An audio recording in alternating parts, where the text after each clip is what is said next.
Ne crois plus à vos tisanes.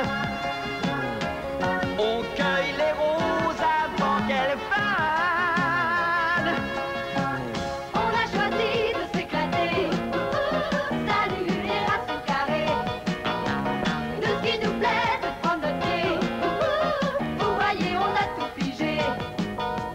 Pourquoi faire aujourd'hui? L'exorciste.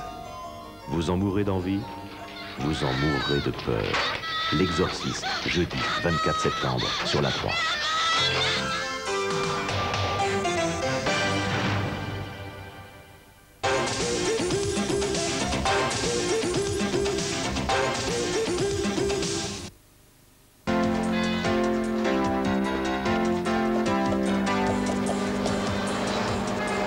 Fille d'Émile. Saint-Eustache, mon petit Saint-Eustache. Wall Street, sur la 3e. Oh, c'est pas idiot.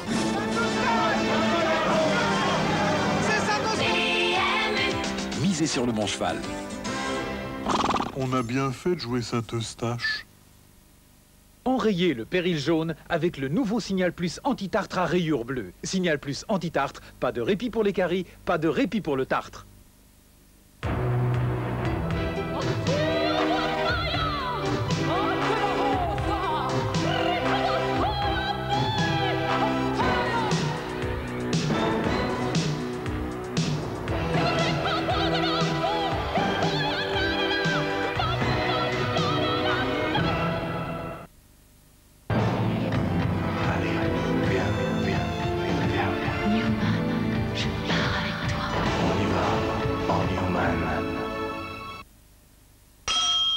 Page, plus proche de vous. Nous sommes au pays de Quaker. Et là-bas, le petit déjeuner, c'est quelque chose. C'est dans ce pays que Quaker prépare Crossley. Dans Crossley, il y a du bon miel, des noisettes, des pommes et bien sûr, des céréales. Céréales Crossley. Le pays de Quaker nous offre toute sa richesse. Voici Frametto, un traitement révolutionnaire contre la rouille. Un léger coup de brosse et j'applique directement Frametto. Regardez, en 15 minutes, Frametto transforme la rouille en une couche noire haute résistance qui protège encore mieux de la corrosion. Frametto stoppe la rouille en 15 minutes. Accrochez sous la dent et dans la bouche c'est fondant. Ah, les grosses têtes de vercade, c'est couche qui font blanc. Ce modèle a beaucoup de succès. Bon, je les garde au pied.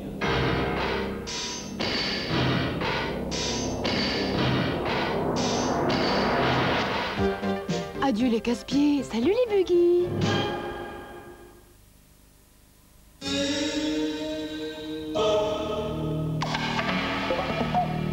Pour tous les départs qu'on prend dans la vie, il y a une banque, la BNP.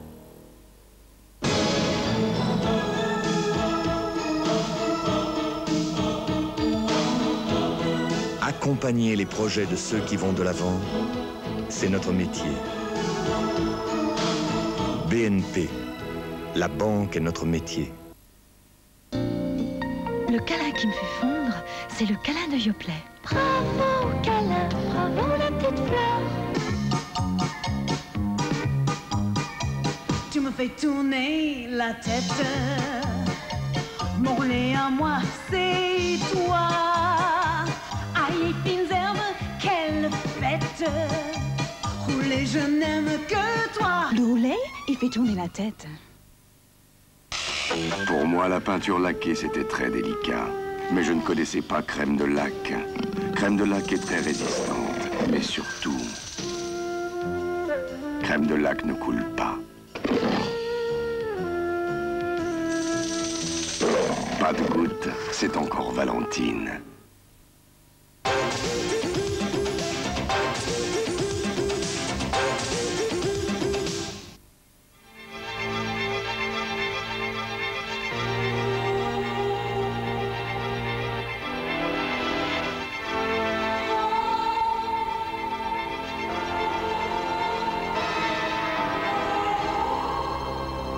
20 septembre, les monuments historiques vous attendent.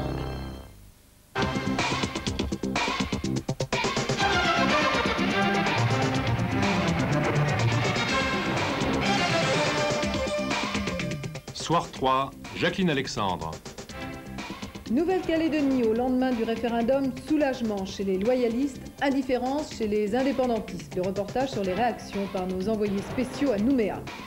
Jacques Chirac à Strasbourg pour le maintien en Alsace du siège du Parlement européen. Message de soutien du président Mitterrand. Hold-up et prise d'otages dans une banque de Paris. Le gangster est blessé et maîtrisé par la police. Les otages sont sains et saufs. Bilan de la lutte antiterroriste en France, Robert Pandreau, le ministre délégué à la sécurité, fait état de 153 inculpations et de 244 expulsions en un an. Bonsoir. En Nouvelle-Calédonie, le vote d'hier a prouvé que la majorité s'est prononcée pour le maintien du territoire dans la République française, avec une majorité plus large d'environ 10%, si l'on fait référence aux 2 derniers scrutins déjà boycottés par les indépendantistes. Fort de ce succès, le gouvernement propose aujourd'hui une large autonomie interne pour le territoire. Une proposition que refuse le FLNKS qui n'a qu'une idée en tête, l'indépendance. De notre envoyé spécial en Nouvelle-Calédonie, Chantal Bretz. Nouméa savoure tranquillement les résultats du scrutin en attendant apparemment la venue de Jacques Chirac pour fêter la victoire. Aujourd'hui, si les loyalistes ont quelques raisons de se sentir plus français qu'hier, les indépendantistes ont fait savoir par la bouche de leur leader ce matin que pour eux, le problème calédonien n'a pas évolué d'un pouce. Nous continuerons à demander un référendum pour les gens concernés, a dit Jean-Marie Djibaou. Pour lui, 80% des gens qui ont dit oui à la Calédonie française sont des immigrés. Selon ses calculs, 83% des Mélanésiens se sont abstenus ou ont voté pour l'indépendance. Aujourd'hui, c'est lundi, comme disait le commissaire. Et le lundi, on retourne au boulot et il n'y a rien de changé. Si M. Chirac et M. Pons arrivent avec un statut d'autonomie qui continue à nier le peuple kanak, ils peuvent retourner au vestiaire. C'est foutu d'avance. De son côté, le président du congrès territorial, Dick Ukwe, tenait une conférence de presse au nom du RPCR. On a parlé de réconciliation, mais comment? Le sénateur Ukwe en a fixé les limites. Jacques Chirac leur a tendu la main. Bon, c'est à eux de participer. Est-ce que pour le scrutin référendaire, ils n'étaient pas invités? Est-ce que pour ses fiançailles, mercredi dernier, ils n'étaient pas invités? Est-ce que pour le scrutin dimanche d'hier, est-ce qu'ils n'étaient pas invités? Ils sont invités. Et ils seront invités pour toujours. Dès lors qu'ils restent dans le cadre des institutions, dès lors qu'ils respectent ces institutions, ils sont invités d'office. Ils ne sont pas du tout écartés. Ce sont eux qui se sont écartés eux-mêmes dès lors qu'ils ne respectent pas les lois. 2 positions, 2 logiques s'exprimaient ainsi aujourd'hui à Nouméa. S'agissant de les concilier, la tâche du Premier ministre ne sera pas facile. Bruxelles ou Strasbourg? Quelle est la capitale de l'Europe? La querelle rebondit donc une nouvelle fois. L'administration européenne, qui siège à Bruxelles, voulait également attirer en Belgique le Parlement européen, qui siège principalement à Strasbourg. Les élus de la capitale alsacienne, appuyés par l'ensemble de la classe politique française, ne l'entendent pas de cette oreille. L'enjeu de ce débat, Pierre-Yves Calizot. Sans remonter trop loin dans le temps, un vote de juillet 81 au Parlement européen rappelait que Strasbourg demeurait bien le lieu permanent des réunions plénières. Aux grandes dames de ceux qui plaidaient pour une concentration en un même lieu de toutes les institutions de la communauté, Bruxelles. Bruxelles qui accueille la Commission, les réunions des conseils de ministres, mais aussi les commissions de travail et les réunions de groupes politiques du Parlement. Aussi sous l'impulsion des Britanniques, qui dénoncent en particulier l'insuffisance des liaisons aériennes à Strasbourg, le Parlement a-t-il voté un texte en octobre 85 demandant la construction d'une salle de réunion d'au moins 600 places à Bruxelles. Entendez bien sûr la construction d'un hémicycle. Les travaux viennent de débuter. On parle d'un investissement de 2,5 milliards de francs, dont un tiers à la charge de l'État belge. La bataille du siège ne date pas d'aujourd'hui. Mais on avait tendance, à Strasbourg, ces dernières années, on avait tendance à dormir sur ses lauriers. Au fond, les Britanniques, défenseurs de Bruxelles, nous ont peut-être rendu un sacré service.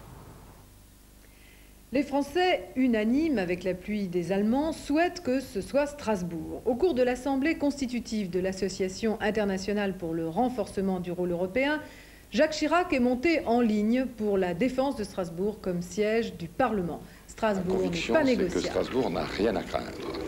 Ceci étant, il est bon, il est souhaitable que Strasbourg se mobilise, ses élus, sa population, que l'ensemble des Français et des Européens se mobilisent en faveur de ce qui est et a toujours été une capitale européenne, c'est-à-dire une ville bimillénaire dont le rôle historique est essentiel et qui reste symbolique à bien des égards de l'Europe.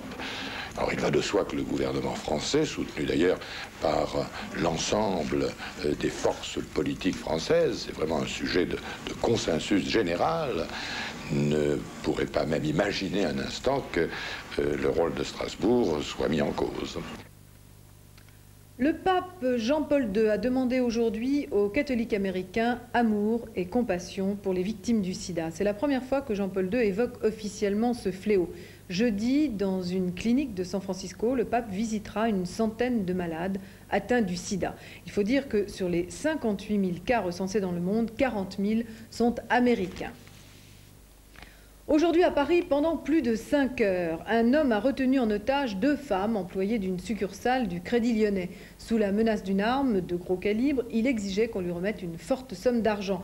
Il y a un peu plus d'une heure, la police est intervenue. À l'heure qu'il est, le forcené a été maîtrisé et les otages libérés. Carole Chabalier. 20h36 exactement, 3 coups de feu. La police maîtrise l'homme armé et libère les 2 otages du Crédit Lyonnais.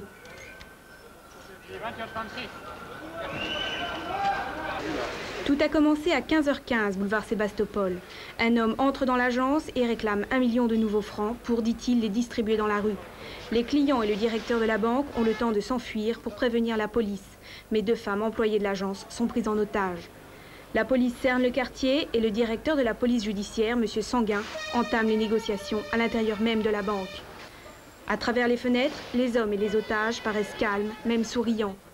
Le braqueur, sous le pseudonyme de Messad Sidi Ahmed, est bien connu de la police. Expulsé plusieurs fois de France, l'Algérien est à chaque fois revenu. Aujourd'hui, il voulait attirer l'attention sur son cas. Pendant que la police donnait l'assaut, les 2 otages ont pu s'enfuir en montant au premier étage de l'immeuble. On savait, si vous voulez, que les portes étaient ouvertes en haut, puisqu'on avait essayé de faire un essai. Et on avait prétexté de vouloir un café, seulement ils ne voulaient pas nous faire partir, ils ne voulaient pas qu'on parte toutes les 2 d'un coup. Et ma collègue était partie pour faire un café, et c'est là qu'en redescendant, elle m'a dit, tu sais, là-haut, tout est ouvert et il y a de la police. Alors on a cherché par tous les moyens de sortir, et donc on a donc eu cette opportunité, on a fait semblant donc de tout ranger, et voilà, c'est tout. Quant au forcené, 2 balles dans la poitrine et 1 dans la cuisse, ce soir, son cas est désespéré. Dans une interview accordée à notre confrère Le Parisien, Robert Pandreau, ministre chargé de la Sécurité, a donné le bilan de l'action gouvernementale contre le terrorisme. Alexandre Ozada. 1 an après les attentats de septembre 86, Robert Pandreau, ministre délégué à la Sécurité, a donné aujourd'hui dans Le Parisien des précisions chiffrées sur l'action antiterroriste du gouvernement. 153 inculpations, 244 expulsions, un contrôle renforcé aux frontières, ce qui permet 78 000 mesures d'éloignement grâce au visa et des saisies importantes, 1200 kg d'explosifs, des détonateurs. Des chiffres encourageants, parce qu'un dispositif très efficace a été mis en place, notamment la coopération internationale, comme l'atteste le dernier voyage de Charles Pasqua aux États-Unis, mais aussi les échanges d'informations entre Allemands, Italiens et Espagnols. Ensuite, la mise en place d'une législation antiterroriste pour la police, une prolongation de la garde à vue à 4 jours, et pour la justice, la création d'un parquet avec ses cabinets d'instruction spécialisés. Moralité, pour action directe, il ne reste plus qu'à arrêter Max Frérot. Pour Ipar-et-Tarak, reste Philippe Bidard. Aux Antilles, l'ARC est démantelée, et au Moyen-Orient, la famille Abdallah se terre dans son village après que Georges Ibrahim ait été condamné à perpétuité. Seule ombre au tableau, la Corse, où Pierry demeure pour l'instant l'unique terroriste interpellé. Mais pour la suite, Robert Pandreau est relativement optimiste, d'autant que l'attitude des Français depuis 1 an a été plus qu'exemplaire. Une semaine après la rentrée des classes, les enseignants des lycées professionnels s'inquiètent. Faute de place, 130 000 élèves auraient été refusés cette année dans les établissements techniques préparant au CAP et au BEP. Claude Guénaud. Difficile rentrer dans le technique. Ce n'est pas le cas dans ce lycée professionnel de Flers, en Normandie. Ici, on aurait plutôt eu du mal à remplir toutes les classes. Mais pour le syndicat des professeurs de l'enseignement professionnel, il y a de nombreux endroits où ça ne va pas, notamment en région parisienne et globalement dans les grandes villes. À Clermont-Ferrand, par exemple, pour une première...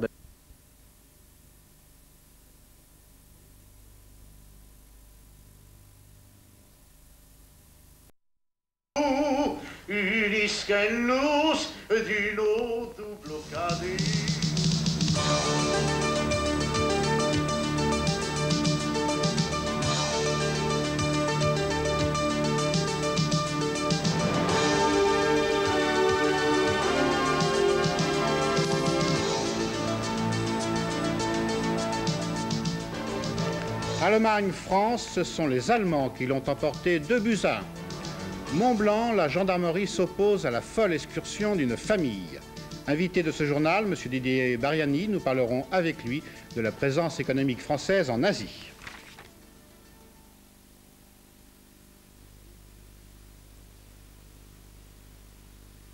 Une journée supplémentaire de détention pour Marcel Carton, Marcel Fontaine, Jean-Paul Kaufmann, Jean-Louis Normandin d'Antenne 2 et Roger Hawke. Les otages français au Liban n'ont toujours pas été libérés.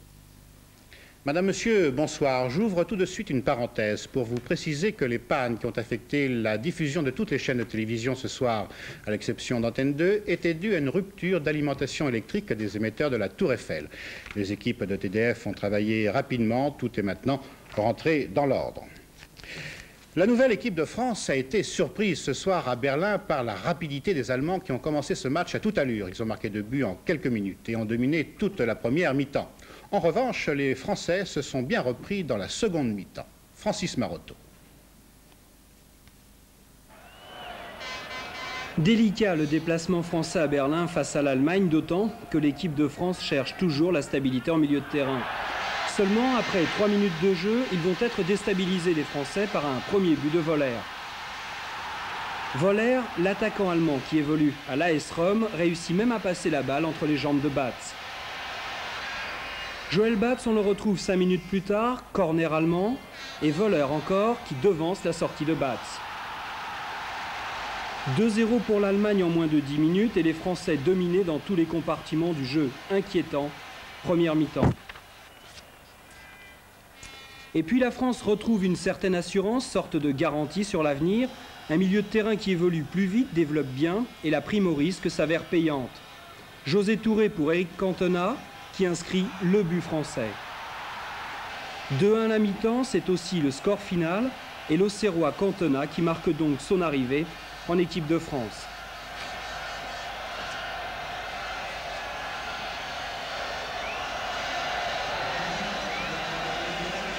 Alors Francis, est-ce qu'on peut toujours parler d'une équipe de transition ou bien est-ce qu'elle a fait ses preuves tout de même ce soir? Équipe de transition, il faudrait que cela cesse assez rapidement parce que ça devient délicat pour l'équipe de France.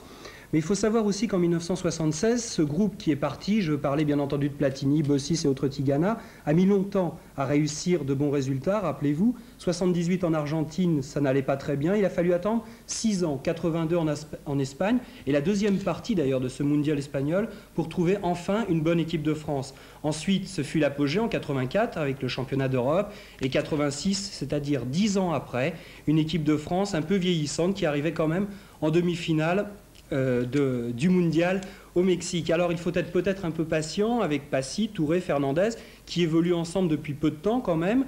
Et puis l'objectif, le prochain objectif des Français, c'est le mondial 90. Et pour cela, ils ont toutes les éliminatoires du championnat d'Europe de football, c'est-à-dire un championnat d'Europe qui verra sa phase finale en Allemagne pour s'aguerrir. Enfin, donc un peu de patience. Et puis une dernière information quand même, Batz qui a quitté le terrain. Batz à l'hôpital, il a été pris d'étourdissement après un choc au visage. Voilà. Pas d'autres précisions sur l'état de santé de Joël Batz? Non, on n'en a pas d'autres. Oui, merci. L'entêtement des parents qui voulaient gravir le Mont Blanc avec leurs 2 enfants, dont l'un n'a que 2 ans, s'est finalement heurté à la sage décision de la gendarmerie. Contre tous les avis, cette famille avait en effet décidé de maintenir leur projet d'ascension. Les gendarmes ont dû prendre leur hélicoptère pour les ramener à la raison. Frédéric Astou. C'est cet enfant de 2 ans qui a ému les autorités de Haute-Savoie. Ses parents, 2 réfugiés polonais, voulaient réussir une première avec l'aide de plusieurs journaux. Emmené jusqu'au sommet du Mont Blanc, c'est-à-dire à plus de 4800 mètres, le plus jeune des alpinistes, leur propre fils Jean-Jacques. Une tentative jugée dangereuse pour l'enfant, ici à Chamonix, tant par les gendarmes que par les médecins. Il y a des risques. Le mauvais temps au sommet du Mont Blanc est toujours imprévisible. On peut avoir en quelques heures des conditions hivernales et qu'on sait qu'un enfant ne résiste pas longtemps au froid et que de toute façon, il est incapable lui-même de fournir la performance physique de monter au sommet du Mont Blanc. Donc il ne peut monter que sur le dos de son père. Et franchement, je n'en vois pas l'intérêt, ni pour l'enfant, ni pas tellement pour les parents non plus. Malgré les mises en garde des autorités, la famille Kowalczyk a décidé de passer outre. Pourtant, hier, le parquet de Haute-Savoie les avait menacés de les poursuivre pour mauvais traitement enfant au cas où ils mettraient leur projet à exécution. Une attitude qu'Andrzej Kowalczyk ne comprend pas. Convaincu que son fils ne risque rien, il s'est dirigé avec sa famille vers le refuge de Tétrousse, où il comptait bien passer la nuit.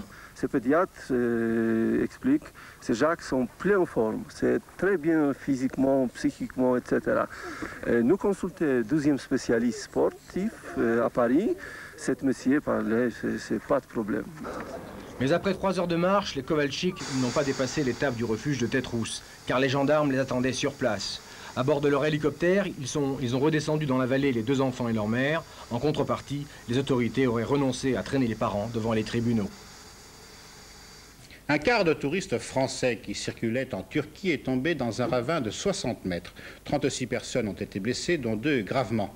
Un avion sanitaire a aussitôt été affrété par la société d'assurance UAP et ramènera tous les touristes demain à Paris. Cet accident s'est produit sans que l'on en connaisse les causes réelles. Le chauffeur aurait